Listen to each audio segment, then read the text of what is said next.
Reklama je fenomén, ktorý má bohužiaľ silu naštartovať u istých predisponovaných jedincov chorobné procesy. Niektoré už stihli vďaka svojmu hojnému výskytu získať aj svoje meno, napríklad majerodepresívna psychóza, ktorá je zvláštna výskytom halucinácií, v ktorých sa vyskytuje belica alebo kohút. Nikto nevie prečo.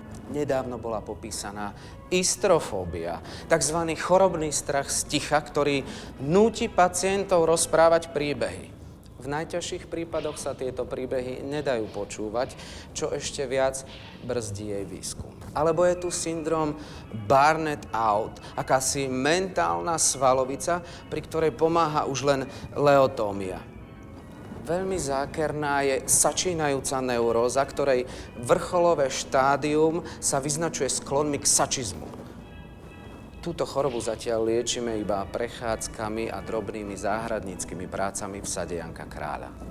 Ale sú tu aj ľahšie formy postihnutia, napríklad taký Nutkajov syndrom, taká chorobná veselosť, ktorá núti pacientov byť neustále veselí. Alebo vaculinácie. To sú zvláštne formy halucinácií, pri ktorých logické myslenie ostáva zachované, čím sa ešte viac stupňujú chorobné stavy úzkosti. Menej závažný, o to viac častý, je tzv. Pastierov blok, pri ktorom probandi kreujúci reklamné idei trpia úzkostným blokom, že vytvoria niečo, čo už vytvorené bolo.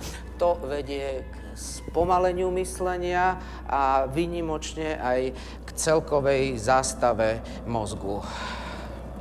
To sa pokúšajú liečiť alkoholickým abúzom a z toho plynúcou vševyslobodzujúcou amnéziou.